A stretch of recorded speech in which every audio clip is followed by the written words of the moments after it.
Raptillian. Tom Thompson. Ahoy there, mateys. It's time to set sail on another episode of Unconstitutional Awakening, the podcast. I'm your captain, Jimbob Olshorts, and tonight we've got a super awesome guest for you guys, man. He's a rapper, he's a podcaster, he's just a guy trying to do some good stuff out there for everyone, spreading a good message, man. His name is Tom Thompson. You may know him as the Raptillian. He's got a couple other aliases going on out there, man. But this was a really good episode and a really fun time with Neptune and I hosting Tom for this episode. Of course, as you guys know, we had that hiatus and computer was down and all that good nonsense. So this episode was actually recorded on April 12th of 2023. But you guys are just getting it today, so I do apologize if anything seems a little dated. We'll be caught up here soon with episodes and such, and that won't be that big of an issue anymore. But this was still a great episode, and we still had a really, really great time, man. Like, full of laughs and just cutting up and things like that. So I really think you guys are going to like this one. And like Tom himself, man, he's a pretty cool guy. In fact, that song you heard just a moment ago for the little entrance there, that's totally some of his work, man. He's been out there working hard, doing his thing. So I just figured, as usual, this would be another one of these amazing folks that I can bring to y'all's attention, and y'all can go on over there and give him some love. You guys know I'll have all his links in this episode, and maybe some other stuff that I can come up with to go with it. And you guys make sure you go show him some love, man. And I appreciate all the love you guys have been showing me while we've been on hiatus. It's definitely meant a lot. I've seen all the messages and all that good stuff. So I appreciate you guys holding tight while we worked out our technical difficulties. So it truly means a lot. And I can't thank you guys enough, man. Of course, if you need anything or want to catch up on anything good, you guys are always welcome to go over to everyone's favorite website online, unconstitutionalawakening.com, your home for everything us. We've got all kinds of good things going on over there, man. We've got a new fella named Jesse working with us. He's writing articles, as well as I've been writing some articles that you can find over there in the news section. Of course, you can keep up with all the podcasts that we've done in the past and the things I got going on the Red Pill Project and things that the rest of the crew's got going on and podcast and more. If you're tired of being censored over there on Facebook and everywhere else, you can come on over here and hop on the UA social, man. And you can even, check these host links here and find all your favorite hosts on all your favorite social medias. However you want to roll it, man. We got the links to all of it there. Of course, as well, while you're there, you can find links to watch the show if all you do is listen, and listen if all you do is watch, as well as listen right there on the website. You guys know I try to keep that thing hooked up properly just so that everybody can get a good taste of it, man. And, make sure you get on over there and check out the merch store. We've dropped some new merch, and I'm pretty sure all of y'all are going to be excited about it because we side with the orcas, man, and you're going to have to go check out that merch to see what I'm talking about.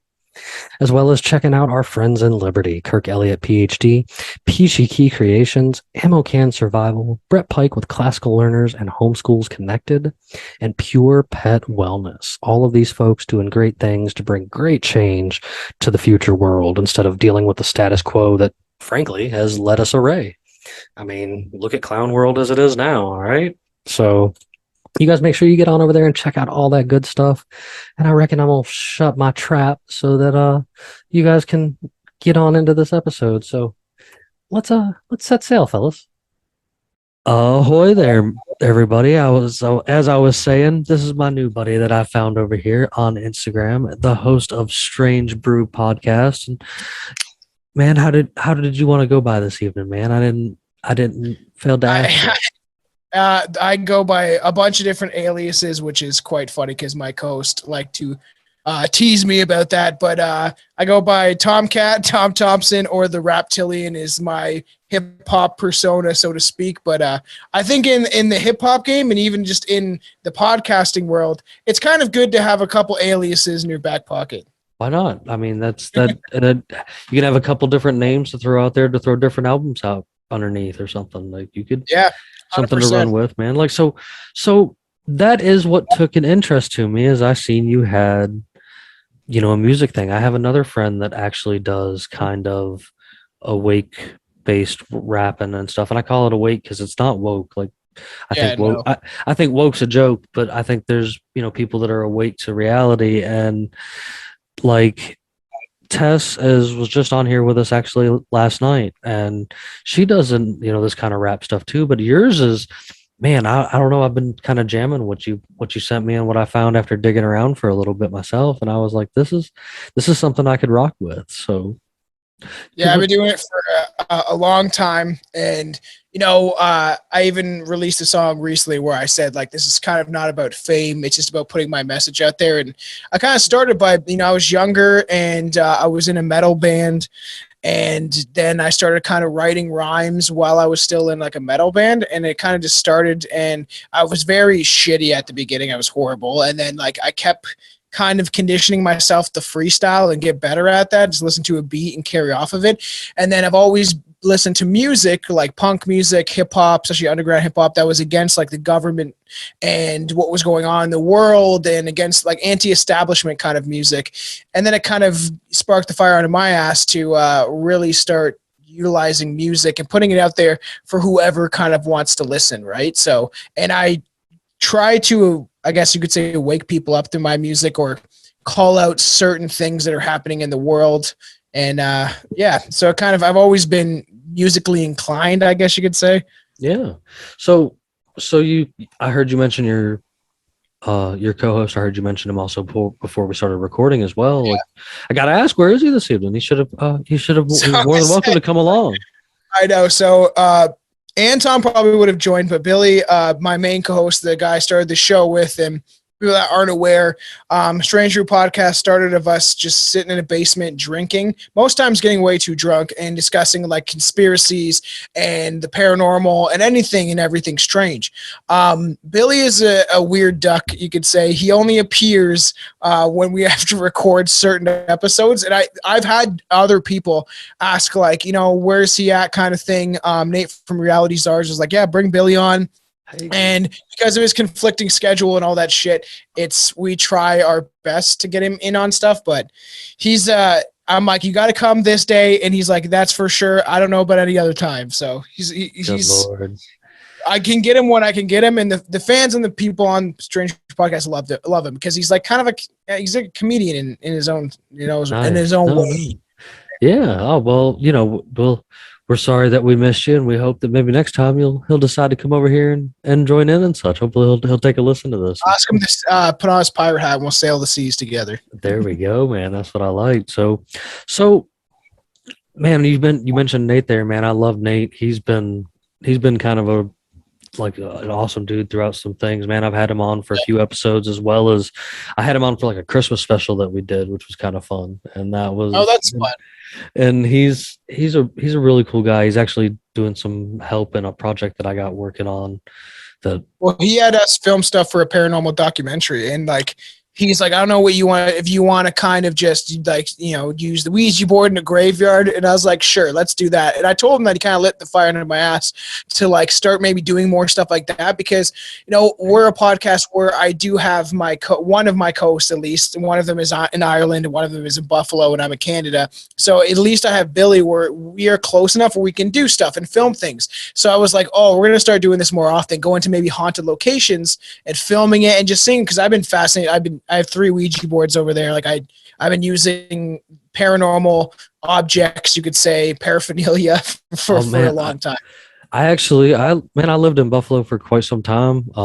I used to do the back and forth thing over to the Canada. We've got another guy that hangs out on the show frequently. He's an unofficial co-host, Canadian John. He's from he does the news updates for real, man. He comes over here and hangs out with us, and he's a character, man. He's good for laughs, and he keeps telling everybody I was the only guy that took him serious and listened to him when he started making his conspiracy videos. And I was like, well, yeah, man. I was like, you are serious. I was like, I don't consider them conspiracies anymore when too many of them are right and too many of them aren't conspiracies. Like, it's Canada kind of like, they paint Canadians as these like really nice apologetic people, but that's not always the case. Even we had Tommy Chong on the show, and he obviously grew up in Vancouver, and he kind of said something about like Canada's the only place where like people will punch you over a fucking pack of smokes and shit. And he's like, when I moved to California, it wasn't like that. And I was like, everyone thinks they were kind of like pussies and shit like that, but like some Canadians are like hardcore and don't really care. And you know, we had the Freedom Convoy, which was good for those people, kind of shit that you know, were able to push. Yeah, and then you have this shit too, right? We're like 100%. This is what we always get this joke. Billy always makes this joke where fucking he has his head yapping. It's like, yes, he was just saying on one of the episodes that there is Canadians that are talk like that. They're like, hey, buddy boy, yeah, bud. And he said when he was out east, he literally like met like one dude. He went to get a pack of smokes, and this guy literally was the human version of like the South Park Canadian. Oh my God. I even made an animation of Canadian John that has his head chopped like that and showed it to him. And he was like, can you send me a copy of that? And he made it his Instagram story for like a couple days straight because he was just like, this is the best. He's like, I didn't understand it when I first seen it. And then somebody was like, it's South Park, bro. I was like you got to get out more, man. Like, come on. Yeah, you got to get out more. If you haven't seen South Park. That's wild. So you know you're into the paranormal thing and stuff. Again, I heard you mention Nate's paranormal thing. I actually did some filming for him with that, and I even did a Bigfoot documentary with Nate. Like Nate's a really cool guy, man. Like I like what he's super got chill, going on and over he's there. kind of able to put the bridge across for certain people. Yeah. Which is kind of nice. And like, yeah, the paranormal is fascinating to me. I've always been into this stuff since as far as I can remember. Like, and I always say before there was conspiracies or true crime or any of the other stuff we talk about, it was always the paranormal. Like my grandma gave me a Ouija board. Me and my friends started using it all the time. Like in like grade 7, we would be coming home at fucking lunch because I was so close to school. We'd be like using the Ouija board. I don't know why we were so obsessed with it. And then I have an aunt, she's Jamaican, and she said that she used to play the Ouija board in Jamaica, and she got obsessed with it. And she was like, don't ever play it by yourself. Don't ever use it. I always say play like it's a toy, but they sell it in Hasbro and shit, so it's like it's a toy. I mean, and then I was like, I come home and I was like drinking, using the Ouija board by myself, and I felt things. I've seen weird shit in my life. Yeah. And I've always will be, as I get older, somewhat of a skeptic and say, hey, it could be the subconscious kind of, you're tapping into something in the back of your mind. It's a possibility. So we have a running theory around here that like I'm big into vibration and stuff, and yeah, I hate that Luis isn't here because he words it way better than I do, but that there is such, yeah, we think it's completely plausible that something so traumatic, so extreme, so crazy could happen at a point in, you know, our realm or whatever, that it like permanently stains that vibration in that area. So like I've had paranormal experiences, so like I'm a big believer in, you know, seeing that there's something there. Like the times that I have seen something, I was sober and not, you know. Yeah, I've had experience with shadow people that to shout out, because eventually we'll become on Reality Czars where I tell the story, and I think they might add it in the doc, or I don't know what they're going to do with it, but we did a whole episode on shadow people, and I had a crazy experience that scared the living fucking shit out of me, and it's one I always bring up. Even my friends make fun of me because it's like, you always fucking talk about that. I'm like, well, it scared the fucking shit out of me. And it was proof to me that there is something outside of our reality that is able to kind of exhume your energy and take it, because it felt like someone was trying to rip my fucking soul out of my body. So, you know, it's funny you bring up shadow people, and I know you'll think of this too, Neptune, because you love when Miss Vicky's on here. We have a medium that comes on here kind of regularly. She's a friend of mine, and she talks about stuff like that, and she talks about different like dark and light type entities and what like that. And I know one time she was on here, we had a pretty full house, and she, I think, made each one of us individually uncomfortable, like by hitting something like right on the nose, that we were all just like something Jimmy and I are familiar with growing up in, you know, in the Southeast, in the Piedmont, in the foothills, and in the mountains is, and Miss Vicky asked me about this one actually, and I was just thinking about it, was an experience that I had encountering black-eyed children. And that is one of the most horrendous things that I've ever dealt with personally. I've told that story to a few people. Most people just write it off as, no, it's bullshit. No, No way. Like black-eyed kids.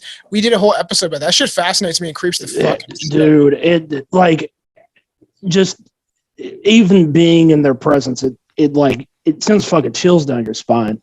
Even the air, sort of aura. Yeah, the air around you feels fucking colder. Like everything about the environment it just gives a bad vibe. Like I wouldn't want to bump into that. Yeah. I mean, I've seen things in like nightmares like this. You know what I'm saying? Like that's. Yeah. See, that's wild because there's a lot of people that are completely convinced that they have seen the black-eyed kids and even had circumstances surrounding their like life and like people developing cancer or even stuff like radiation poisoning when they get in contact with the black-eyed children. Because that stuff, like we actually covered it. We covered it a long time ago and it kind of got X'd from the show. It was when we were like drinking heavily on the show and stuff. And then me and Billy kind of redid the episode and brought more to it. And I dived into like all the research I could. And there is a lot of stories that have the same experience. And that's where I kind of akin it to kind of like people around the world are experiencing the same experience. It's almost, it couldn't be a coincidence, if you know what I mean. That like same with UFO encounters. You have these people that are across the world that have the same UFO encounter and see the same sort of creatures that somebody else has on our side of the world. When it comes to a lot of UFO stuff, like I'm on the fence. Like I believe that there are some form of otherworldly transportation, but I think a lot of times a lot of what a lot of people have seen are 100% the United States military fucking around with things made by Raytheon and all the above, because they've been fucking around with that kind of technology and that kind of stuff for we've covered this in depth in the past. Me and Neptune actually have, and like they've been making basically flying saucers for a really long time. And it always begs the question, for me at least, is, Jimmy, and we've talked about this a lot, is like with Area 51, with the UFO sightings and all that good stuff, military technology, they have used that base since before the Second World War. Yeah, R&D research at Los Alamos, all that shit, preparing for the nuke launches. But I think the real question that sticks out to me is, how long was the U.S. military using it before, even before 1947? Well, there's the theories before the Second World War. Yeah, right? Like even the Betty and Barney Hill story, how it was supposedly, it could have been a military craft that picked them up and then they kind of put images into their head. I would love if that was a real story, because we don't really know, because they were credible people. There was people that claimed that they were actually taken by the military and then they put these images in their head. But I'll be the believer in the fantastical, but be skeptical about it in a way. And if it is a true story, that'd be wild, because they saw like reptilians, greys, Nazis, and obviously the Nazi time where Nazis were developing technology beyond what we have today, and then they suppressed a lot of the shit, and there's a lot of crazy stuff.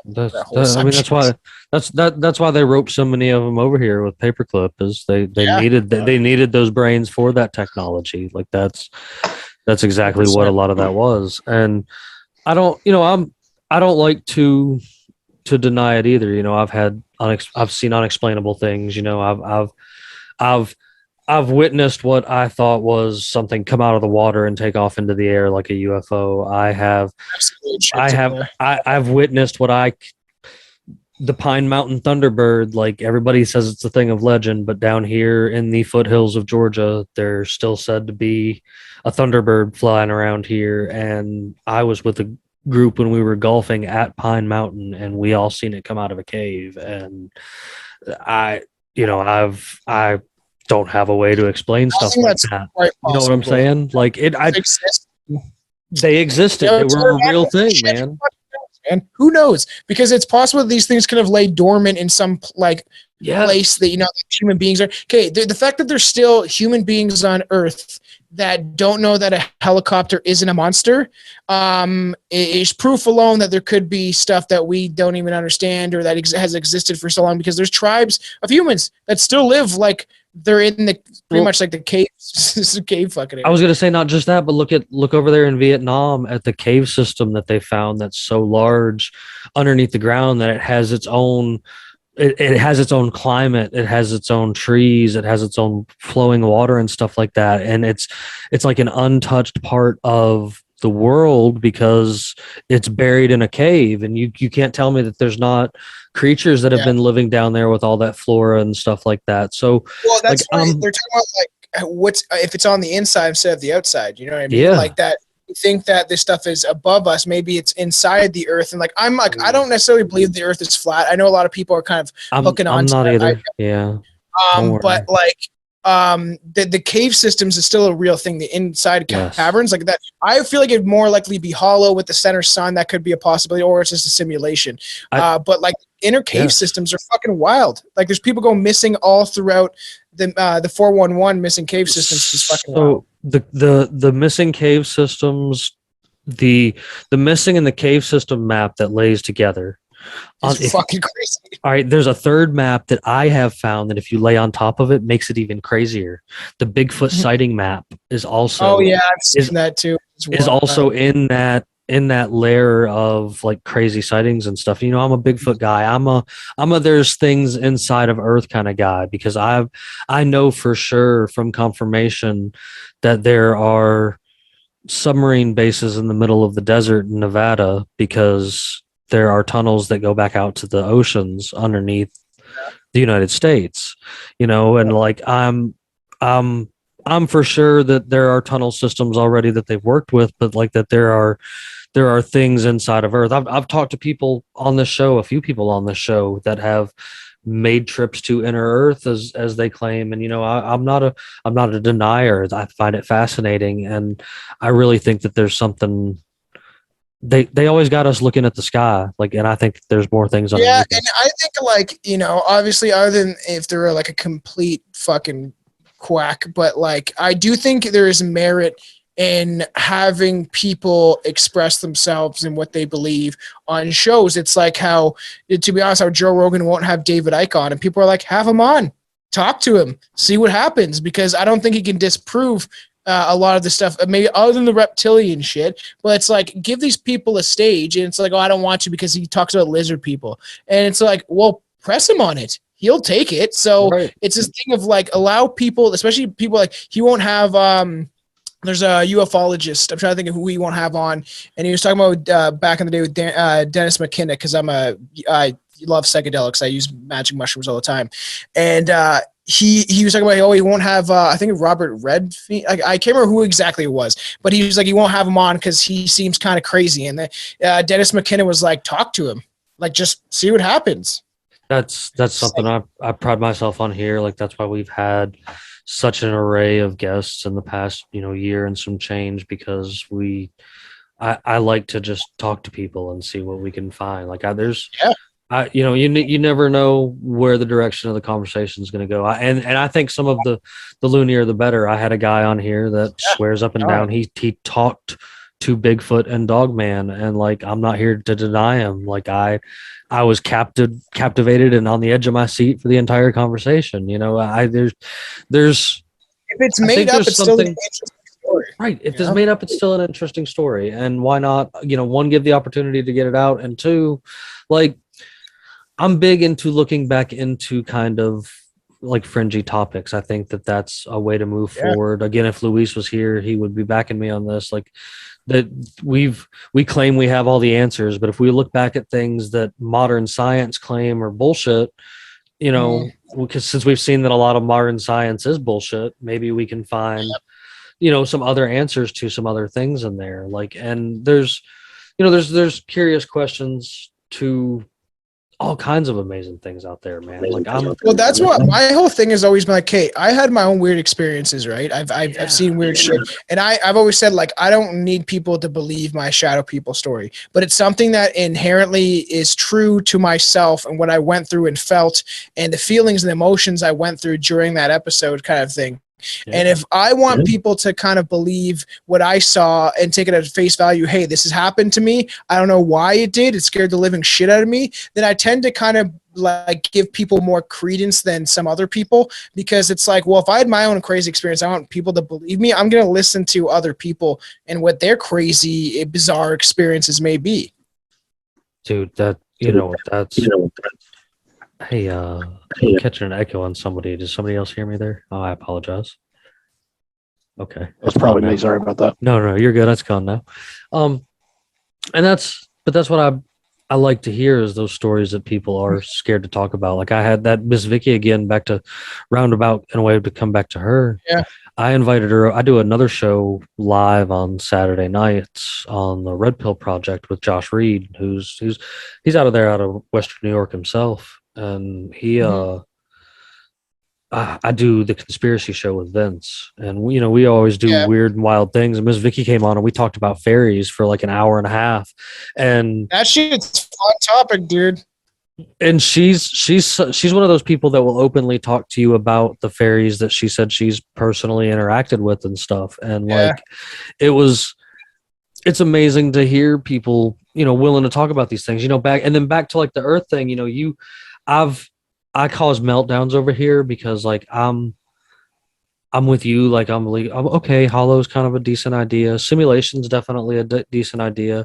And then I throw people for a curveball and tell them, I'm into spaceship theory.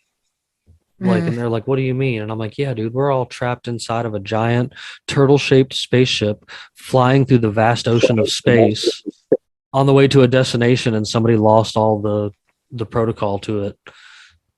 That'd be wild. Well, I believe the moon's a satellite. I think that it was put there by aliens. There was time that the moon wasn't here. There's written history at a time when the moon did not exist. Oh yeah. So that,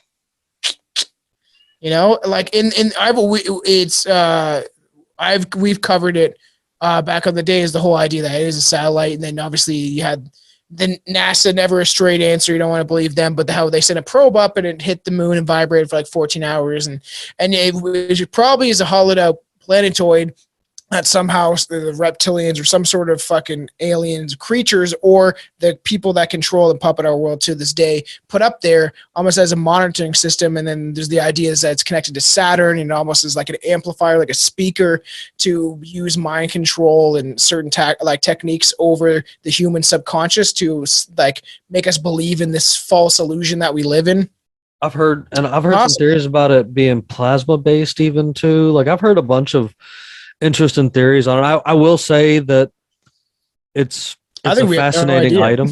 Yeah. Like I will say it's a fascinating item, but I don't think we truly have any idea what there is. Like I've seen videos where things have passed through it. You know what I'm saying? Like that are legit videos that people can't debunk. It's a legitimate, here's this video and this thing's passing through the moon, and I'm like, what do we do? Like I'll take it to Luis. Again, Luis is he's a photographer, like by trade, one of his trades. Like I joke around, he's either an AI bot and not real, like he just appears when I want him to appear for a show, or he's really is the most interesting man in the world in real life, because he's just into wild things, but he does a lot of photography, and he can be the first person to tell you if there's a photo that's doctored or whatever. And we've brought a few photos on this show that he has no explanation for. He's just like, what is this? And it's kind of helped because Luis come from a walk of life where he wasn't sure about a lot of these kind of weird conspiracy things. And the more he's hung out with me,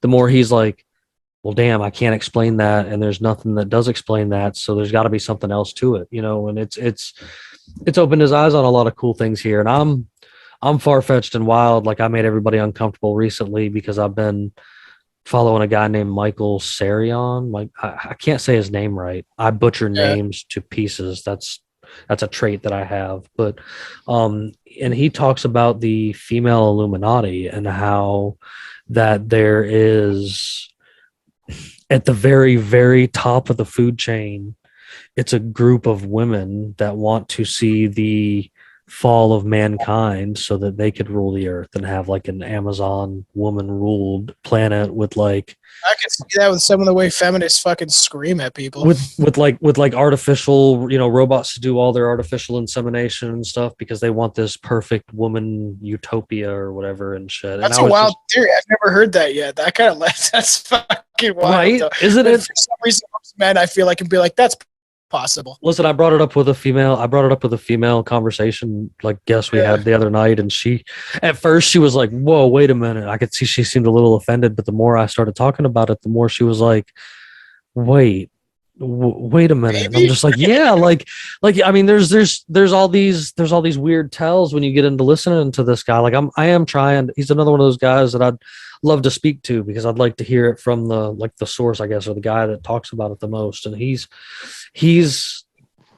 makes some really good points, and in a way makes sense because like what if you're not a guy that isn't into the reptilian type theory, what else would want to see the fall of man, as a whole, like there's all sorts of different theories, right? Of the idea that AI has already ascended essentially and been controlling and puppeting our universe for longer than we would actually have any idea, which is another wild one because I don't like the AI shit can be addicting. Fuck around with like making images. I did that for our we kind of improved our intro song, and I kind of threw it together for that of just like it's like Jeffrey Dahmer soaked in blood, the Unabomber blowing up, blah blah blah. Like it's all the things kind of encompass that we kind of talk about. And I just used the AI and plugged in like Jeffrey Dahmer soaked in blood, but that shit fucking scares the shit out of me. We did an episode on that movie Megan. And then the connection to AI, because the movie Megan is about the robotic girl that like defends her companion and will kill anyone that kind of stops her from being happy and shit. And then we connected kind of the AI talking. That's one thing that does legitimately actually scare me is AI technology and how far it could go and maybe already has gone. I'm looking for a clip, but I've got something I want you to play back when I can find it. Jimmy. Okay. It's actually I'm making another, since we're talking about AI, I am going back on my usual and bringing up Mass Effect for a moment because there is a perfect line for this. So give me 1 second. Let me find that clip. That's a game, right? Yeah. Well, it's actually from the very first game. And I think that in a sense, like AI was here before they like rediscovered it, and that's where they've been kind of like because I think humanity is way older than any of the textbooks say. Like I think that in the past other civilizations were more advanced in a different way. Like they figured out how to do things with like magnetics, and they figured out how to do things in synchronicity with the earth instead of in destruction with the earth. Where we went a completely different direction this time, and it's totally going to lead to our inevitable destruction again until a solar flare, EMPs things, because that's a real thing that does happen. Like there's places all over the place that get like solar flare EMPs, which is one of those things you can't really explain. No, that's also something that could happen out of nowhere, and it would like people wouldn't even know what to do. No, oh man, a lot of this generation. I'm glad to be a homesteader and beg for the day that everything crashes so that I can just go outside and hang out with my goats and not have to worry about this anymore. Hey, Jimmy, I got that. Sorry. So. Sorry about that. You're good. Video link is in the chat. Skip the 3-minute 50-second mark. All right. For the part I was referring to. What were you saying, Tom? Well, like it is a possibility, right? That like kind of I don't know. It freaks me out that they can be tapped in but I don't know. I agree with you that I do think that it is quite possible that that the Egyptians and some of these ancient cultures had a more connection to maybe Mother Earth. But then there's the idea, right, that they were still enslaving people and they were probably puppeting control by some sort of bloodline, right? Because like that's. The Egyptians that they've traced back to the Egyptians that they talk about even in their stuff, like their ancient Egyptians, even they said that they found a lot of their Egypt. Like they didn't build those pyramids and stuff. They were descendants of that. Like those pyramids are ridiculously old. Like they're so old that they don't make sense. They're so old. And the older the artifact, the better it is. Like that's why I like Graham Hancock, because Graham Hancock gives you like this alternative version. They're trying to shut him down because it's like, whoa, we already established history, okay? We don't need you coming in and throwing a fucking wrench into us as we're working, kind of thing. And I do believe that's part of it. Is like they don't want to be exposed. And like I have friends fucking like as weird as it is, I'm not religious at all. I always say that. I'm not religious, but I'm spiritual. And I have a buddy at work and he's super Christian, but we both hate the government, agree on almost everything, but he believes the Earth is only 6,000 years old, and I'm like, man, it's fucking impossible. It's impossible. Just because this book told you that does not mean shit. No, I mean when they've clearly found evidence of people that were building places, people that were beyond hunter-gatherers that are over 10,000, years old in random places. They're like, that shouldn't exist, but there it is. So, all right, now Neptune, how did you want to sink into your video clip here? Well, we were talking about AI then.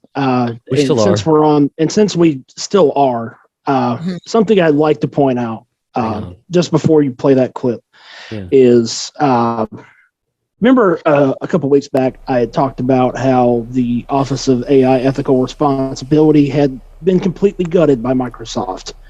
And Microsoft's had such a big hand in the development of AI technology that the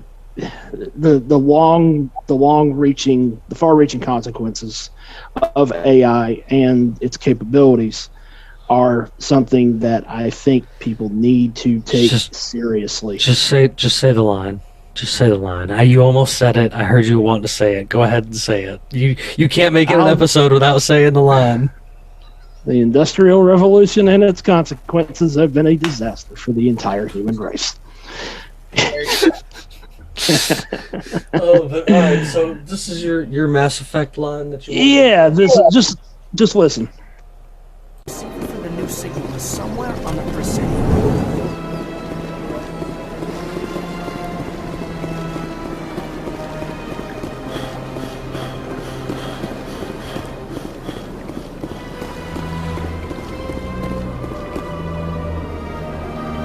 This must be the signal's endpoint.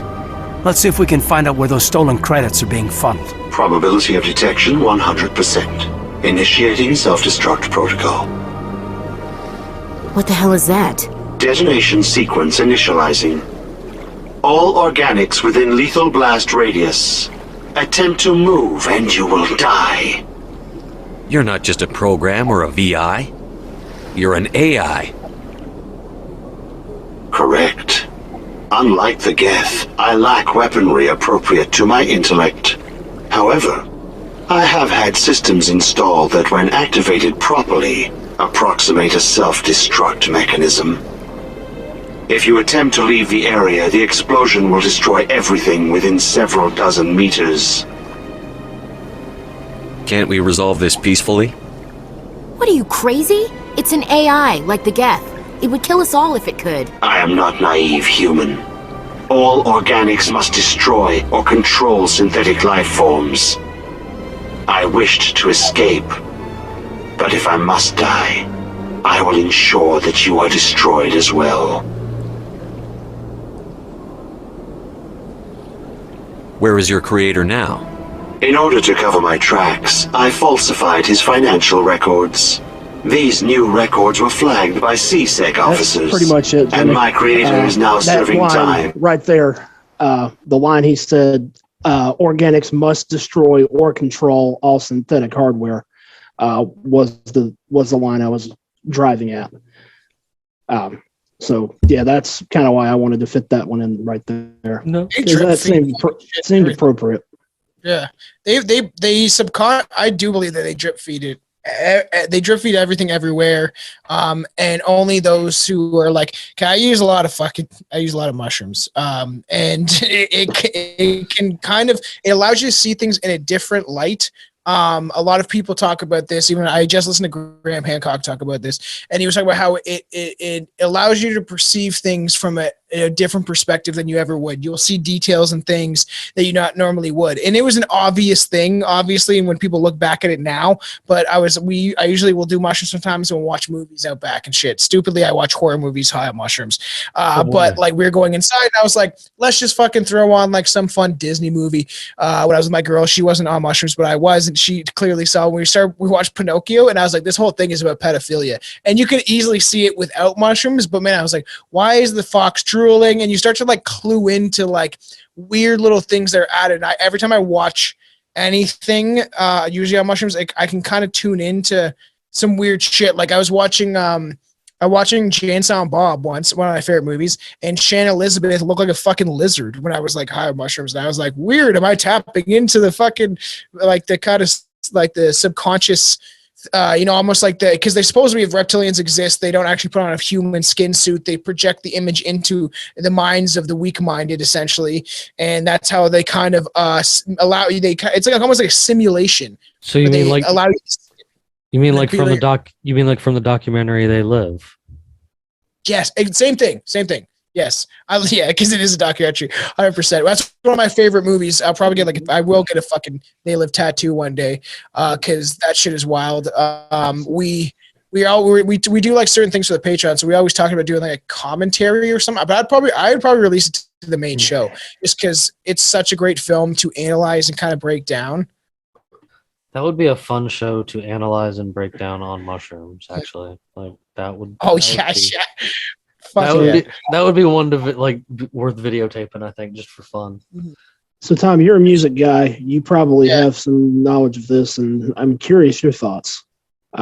So, I've read many times that the human brain is programmed to take in audio frequencies differently at different levels, and I know that there's apparently a particular frequency or radio wavelength that the human brain responds well to. What are your thoughts on how music can be used to control people that way?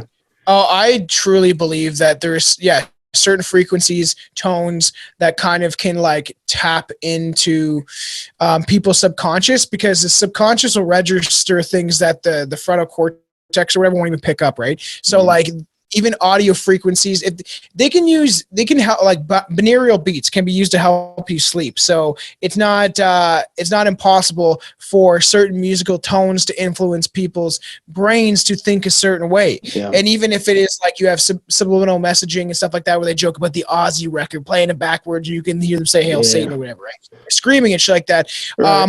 I think it's about intention too, right? It's about the intention of the music, and if the artist is kind of brainwashed and conditioned and used and puppeted, then that's behind. Because there was a chick named Peggy Kane. People probably think she's fucking nuts, but she was deep into the reptilian stuff and trying to expose it in like the 90s. And she would take audio tracks of like George Bush talking or Henry Kissinger, and she'd reverse the audio, and she was able to supposedly pick up what they were actually saying. So when George Bush Sr. was talking about World War II, because supposedly he's like a reptilian or whatever, that when they played it backwards, she caught him saying that it was the biggest feast that they've ever had, because there was bodies everywhere lying dead, souls were getting exhumed supposedly. And so the fact that could even be something where into people's intentions can be played backwards, wild. And I don't want to rehash this because everybody down the conservative train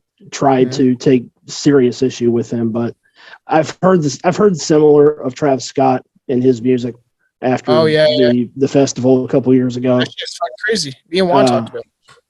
Yeah, and it's just weird that way to me anyway, that music can be utilized especially an artist like that, man. Yeah. I give credence to that it can be used as a weapon for sure.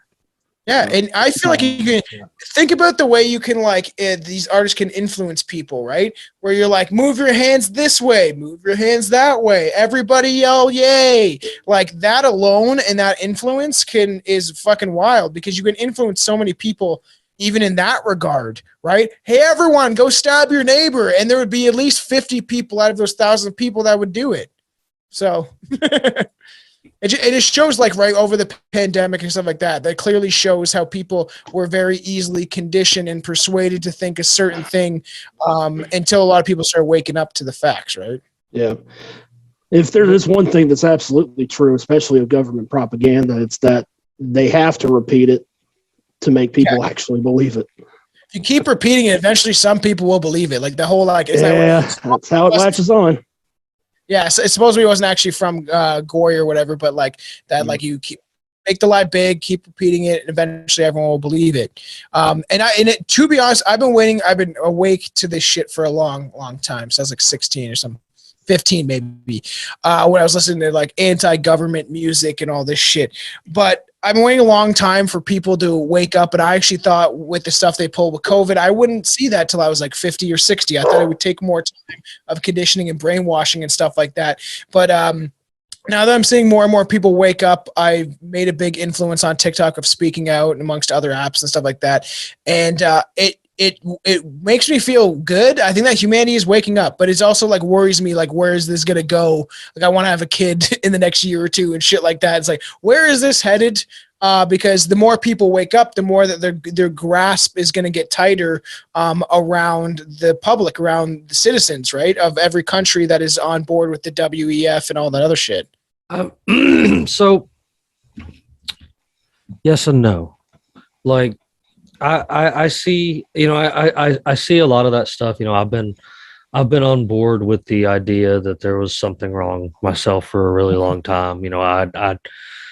I was preaching this kind of stuff long before I met all my friends on this, and long before this, and it's how I made my way to earn the name Captain Conspiracy, because people were just constantly making fun of Jim because everything was a conspiracy. And the more that it's grown since then, the more that it is, you start seeing the reality things. I've seen a mass group of people waking up. And as far as the what to do and the grasp idea, I've got some ideas that I've been toying around, that I've been starting to talk about here on the show with guests and other people and stuff like that. I think we've found everybody.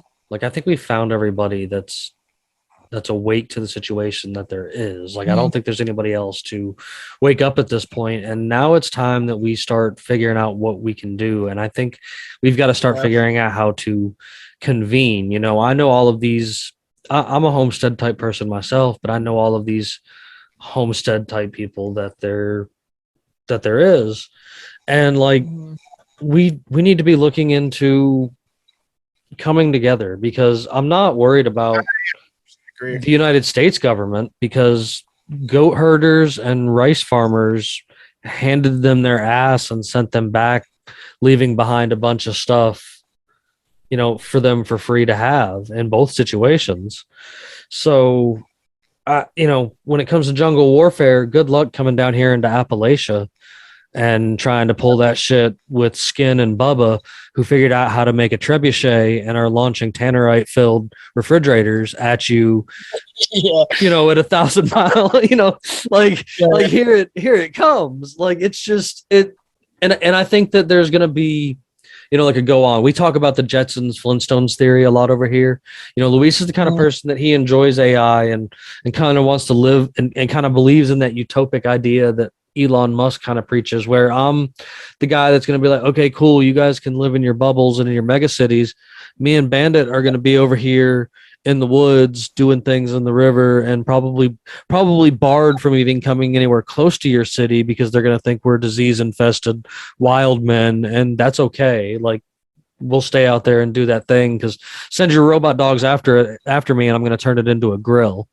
It's funny because the older I get and the more mushrooms I use, the more I just and I was a kid that was I'm about an hour and a bit away from Toronto. So when I was a teenager and I was starting to write music, I was like, oh, I'm going to go to Toronto. I'm going to make it big. Life didn't, like, I got myself in trouble with the law a bunch of times. Didn't go the way it goes for any of us, right? Where we're like, we're going to do this. And it's like, no, life has a different path for you. And I was like, I'm going to live in the big city and all that shit. And now the older I get, the more I want to go into the middle of the woods like I'm fucking Ted Kaczynski and just fucking sit there high on mushrooms, raise my kids and off the land. And you know, a lot of people are starting to want to go to that. And that's why I truly believe in like, okay, what I do believe needs to happen. One easy thing. Yeah, baby. Yeah, like the United Non-Compliance. It's so simple. Just say fucking no. Just say no. Anything that government wants to implement, say no. But I really do believe in creating small communities. I'm an anarchist at heart, right? Is that and people believe anarchy? Oh, it's you're setting the city on fire and destroying it. No, that's not what anarchy is about. Anarchy is about small communities and establishing small communities that live off the land and don't rely on the government. And I'm a true believer the government should have the least involvement in your life as possible. That's why we adopted running around with the moniker of pirates, because you know that A word is so scary. You know what I'm saying? But like, to me, I'm exactly the same way, and I'm big into decentralization, and I'm also big in, you know, I like the idea of the small communities, but like, I think we need to, you know, a lot of us are spread.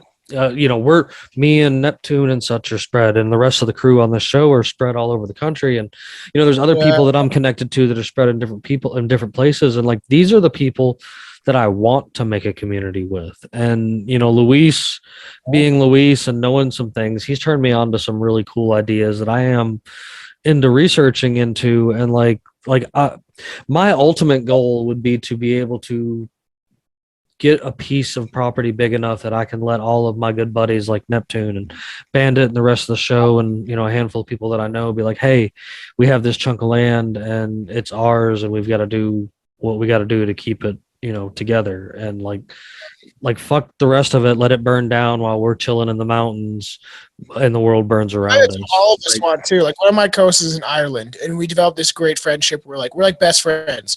We love horror movies. We're anti-government. We love hip hop and all the stuff. Like, literally, like, we're like looking in the mirror. We always make the joke at, but he's like across the world, and it's just like, it's just crazy. If the world was a more free place, not this illusion of freedom, but if it was very easily accessible to go on a plane and cheap and just like, it should be free. All these things of traveling the world should be technically free to me. Like, people that think that you need a monetary system to develop it's fucking nonsense. One of my favorite quotes is like, believing that we can't survive without government is like believing that animals can't survive without a farm, because they want to control us, keep us out. And that's why they're pushing this more and more, because I do believe there are people waking up, like the 15-minute cities and all that shit. It's all being pushed now because I will take a quote from David Icke. It's like holding a ball full of air underwater. You know, you can do that for a long time. Eventually your arms are going to get tired, and that ball's going to fucking shoot up into the top of the water. Like, with the propulsion, like, it's going to blow, essentially, right? It's like fucking ticking time bomb. What I do find unfortunate in your sense, I guess, is the unfortunate fact the unfortunate fact that you are in Canada, because like, you know, my other friends in Canada, my friends that I've made over in the UK and Ireland and down in Australia and stuff, you know, I do hear about this stuff, and like, I do understand and do actually see you guys being the, you know, the rolling ground for things like that. But 400 billion registered firearms in this country say that's stuff like that is something that I'm never actually worried about. Like, I'm not genuinely concerned about another country trying to attack here. Sure, our military is off somewhere else, but I trust Bubba and Skin and their rifle up on the hill more than I trust, you know, a guy in a military outfit. I agree. The weird thing is too, like, that a lot of people are like, you guys fucking gave up your guns. A lot of people say that about Canada. It's like, no, we didn't. I know tons of people that have guns. Almost everyone I personally know has guns. So like, we just don't have fucking handguns readily available. But I know tons of people that do have that too. Yeah. Well, now that you can print that, now that you can print all of that stuff, gun control is ridiculous and useless. Yeah. Go ahead, Neptune. Yeah, I had a question about that, Tom, for you on the subject of that new handgun legislation that Baby Castro enacted recently. Castro Jr. Yeah. So, yeah, I'm very aware of our northern neighbors that have guns, but how has that actually worked out as far as sidearms in practice? Like, is that like something they now require permits for? Are people grandfathered in? Yeah, you need like a specialty license essentially for handguns. A lot of people that I know have rifle shotguns. I do know a bunch of people that have handguns, and you have to go through this whole fucking rigmarole bullshit. And it's getting stricter and harder to get guns, right? Essentially, but there's so many gun owners, like when they're like doing the gun grab of like, give your guns up. Nobody did it, and I don't think nobody's going to do it. And the more people that see the government becoming tyrannical, the more they're less likely to give up their guns. All for this, like the whole thing, even in the States, of like, let's ban assault rifles because a fucking tranny shot up a fucking school, and it's just like that's not going to stop anything. And what's an assault rifle? Because they don't have the definition of assault rifle is like ridiculous in their eyes, right? So it's kind of crazy, and I hear a lot of people say that there's a lot of like misconceptions about Canada, especially within the States, of how we do things, but there's a lot of hunters up here and people that will like fight for their freedom, and it's growing. But what the issue with Canada is, we're fucking huge. We're so big that like you can't have something like France happen where we all band together and fucking go to BlackRock and burn down the fucking building, because a lot of the people that are freedom fighters are in Alberta and like even Manitoba, places that are like fucking miles, like it's so astronomically big compared to like the States, where it's like you guys have little states everywhere. We have these huge provinces and people only live in the bottom half of it usually, and it's hard to band together. So even the trucker rally, which I think didn't do shit compared to how it could have went, but inspired the world to stand up. But it could have made more of an impact. But like, people that travel across the country to go to Ottawa to protest, and then when it got hard, everyone fucking gave up. So, well, I mean, and again, that's just, I think that's just it's not just a Canadian thing. Like, we do have people spread all over and stuff like that. And there's totally big issues with the change of mind. But again, when it comes to the ridiculousness of gun control, like I've got some buddies in a group called the Black Lotus Coalition, and they have come as far as 3D printing ammunition. Like it's that, and then on top of things, you can go back through history that even if you don't have access to a 3D printer, there are things and stuff that exist in this world that make anything capable. Like people fail to remember that like it wasn't a scientist that came up with all these different kinds of guns and stuff like that. People use the Ruger is a great example. That dude used to take kitchen appliances and turn them into guns. Yeah.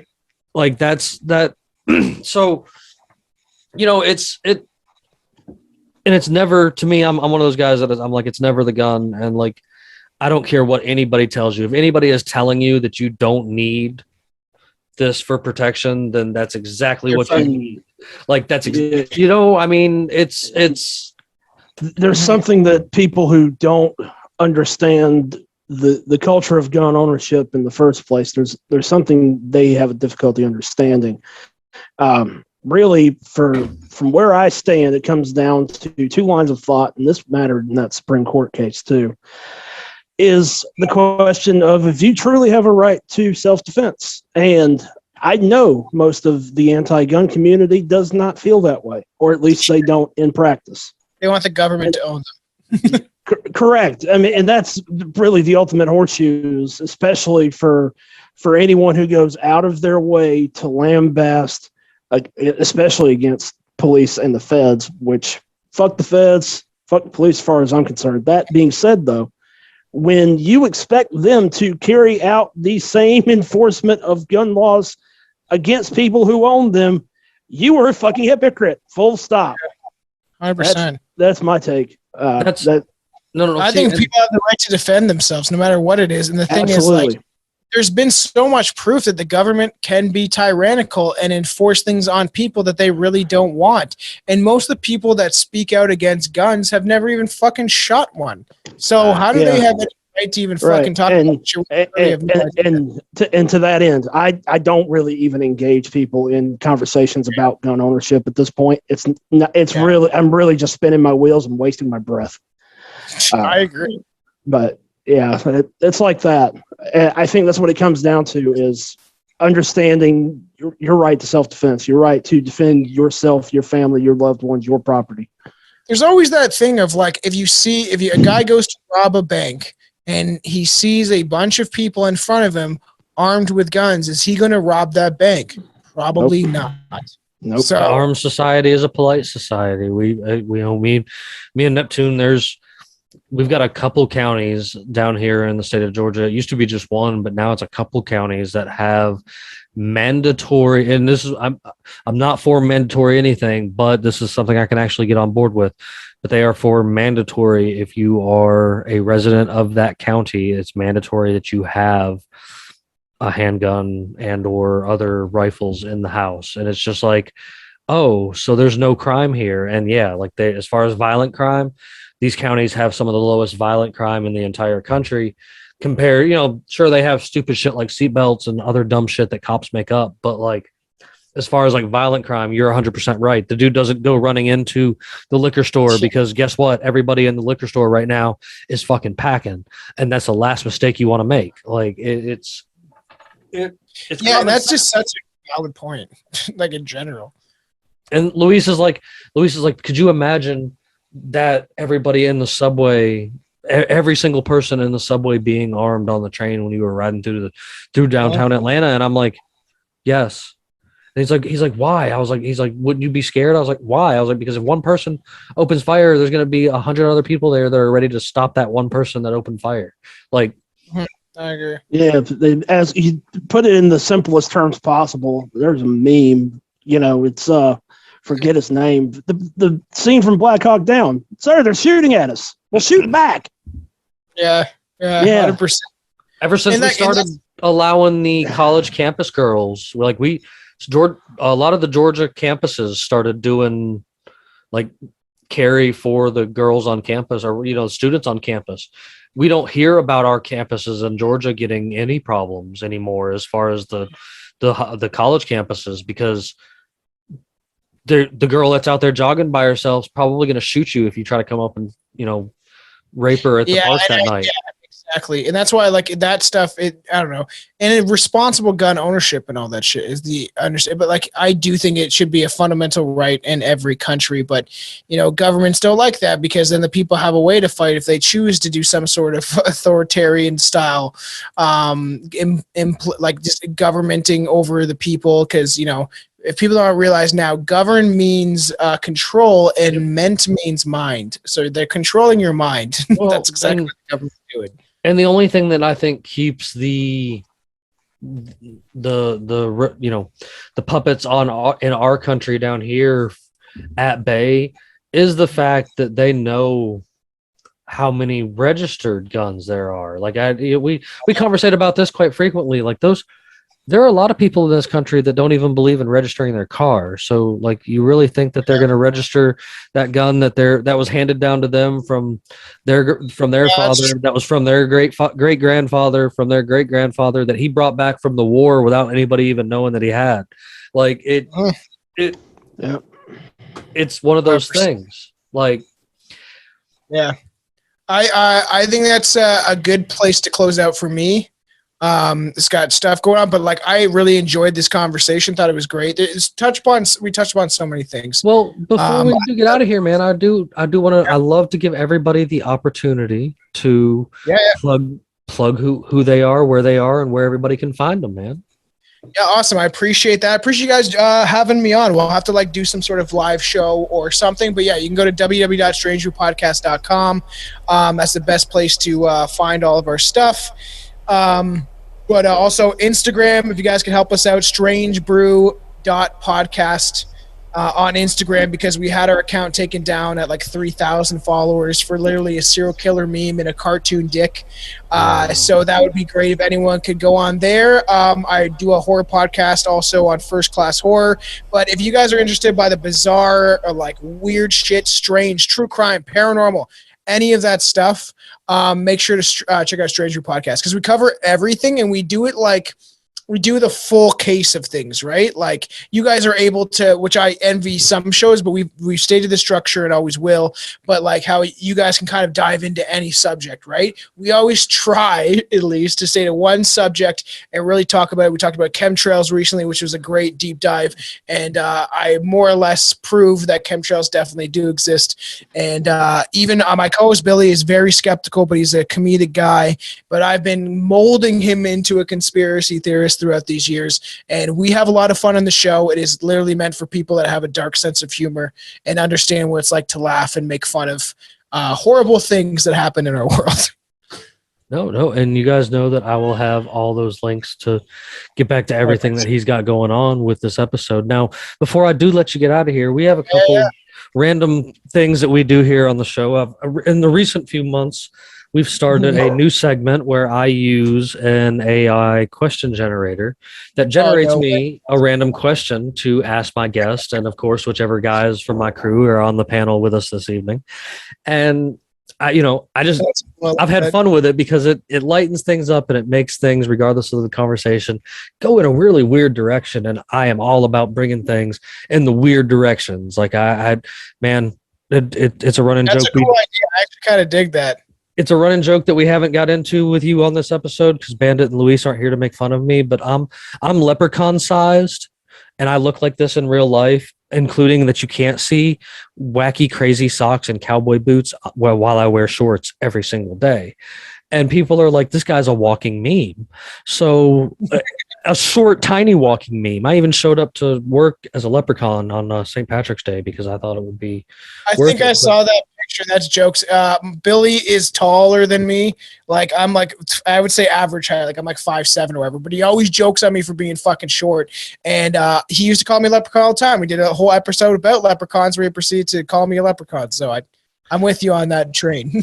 So I've always just kind of run with it though. Like I don't mind being the leprechaun. I don't make angry skyscraper noises when I get mad about things standing way up high up there. So I usually hit this thing and let it generate me 3 questions, and I choose the best of the 3 questions. And tonight's AI generated question is: if you could be a fictional character, who would you be? That's a fucking actually pretty good one. Fictional character. There's so like it depends, right? Like, do you want to go with? I feel like someone, and realistically, like, because I'm short and Canadian, honestly, Wolverine. Because I can regenerate, right? And I have fucking crazy ass cool claws, and I'm Canadian. But like I was trying to think of someone like that kind of had super strength or something that you'd want to take in life, like invisibility or something like that. Because you could be like Harry Potter and I want the invisibility cloak. But I would say Wolverine, because I can fuck people up and I can heal, and it's not likely I'm gonna die from really anything. All right. Then do you want to live forever though? I don't know. Right. Oh, right. Yeah, dude. He had to be there forever. Oh man. Years and years. I don't know where I'd be. Like, you have to be like, fuck, man. I should have chose something else. Like, because they did that to him, and then he's fucking right. Fucking lived for thousands of years. So what fictional character would you like to be, Neptune?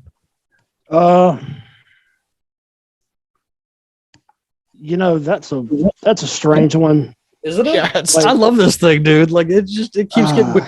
There's actually this one tonight. Go ahead. Go ahead, Jimmy. Well, this one tonight, I was actually going to throw you guys a second question from it because I've never seen it give me 2 really good questions at once. And if you guys didn't mind, I was going to ask you, what do you think is the most annoying color? The most annoying color? Yes. Purple. Straight up. I tell you what, there's a particular shade of red that really doesn't jive well with my eyes. Yeah, just there's a particular shade of red. I don't know exactly what it is, but because my fucking colorblindness fucks with me. That one really it just hits the eyes wrong. Like it's God. No, that's a gross looking color. Like some neon shit sometimes really gets your eyes like, ow. Fuck. Yeah, it's unpleasant. But I guess as far as a fictional character goes, just because of his personality, I would probably go with Thelvadam, the Arbiter from Halo. Okay. Oh, yeah. All right. Arbiter, or maybe by namesake, if you believe in mythology or not, King Neptune.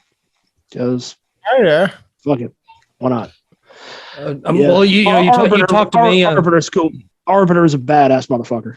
If you talk to me, I'll say that it's not mythology. I think that modern scientists just wrote it off as mythology, and it's actual stories that come from ancient people. But that's a whole nother episode for a whole nother day. As far as annoying colors, I'm upset at orange because it's not really a color. It's just a lighter shade of brown.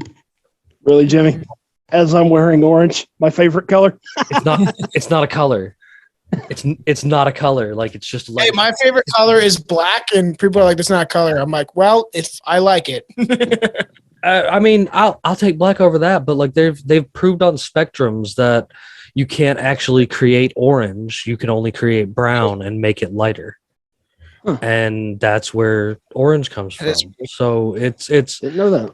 and it's somehow all of our eyes can, well, not all of our eyes, because you do have those colorblind folks can actually see it. And then fictitious character, I guess, since we're having some fun with it this evening, I've always been known to be a Batman fan, but believe it or not, I wouldn't want to be Batman. I'd want to be Alfred, because he is the most Alfred is the most badass motherfucker to ever walk a Batman comic, hands down. He is the guy you should be paying attention to, because he is more of a hero than any of those guys could ever wish to be. Because if it wasn't for Alfred, the shit couldn't go on.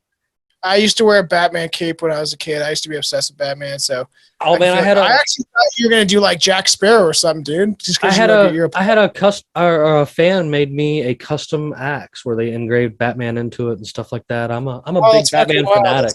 I even have a Joker. Yeah. I even have a giant Joker tatted on my shoulder. Like I'm a. You're not gonna like this. My favorite Batman is Ben Affleck because Zack Snyder's cut was fucking amazing. See, I have a personal thing with Ben Affleck where I just don't care for him. I love Ben Affleck. on a personal level. Ben Affleck did wonderfully in The Town, and that is one of my favorite movies of all time. I will, as much as I don't like Ben Affleck because of just don't like Ben Affleck, he did do a really good bang up job at actually being Batman. So I can't fault you there. Snyder Cut is probably to me one of the best comic book adaptations, like just of a movie, like a superhero movie so far. But I know, like Endgame, all this. I can be a nerd too. Like I'm pretty nerdy. Oh, dude, comics. I'm big into all that kind of stuff too. I go to comic conventions. We had a whole section of during Halloween. I dress up for each episode that we did. Like I was a different costume. I'm a big time nerd. Tobey Maguire will always be the best Spider-Man, and Michael Keaton is Batman, regardless of what anybody says. But as I was saying, anything we have shared this evening and anything to get back to our great buddy Tom here, man, will be right there with this episode, regardless of where you listen or even where you watch, because, we're all over the place, and we thank you guys for all that stuff. And including in our thanking you, we still are continuing with our Freedom Pirate Unconstitutional Awakening, the podcast sticker giveaway. You can get some sweet, awesome stickers with some of my random artwork that I make. All you folks out there listening at home and watching and stuff like that, and all you've got to do is answer my multiple choice pirate question for the evening. So tonight's multiple choice pirate question is: after they killed him, what did attackers do to Blackbeard? Did they A, feed him to a shark, B, chop off his head, or C, burn his body?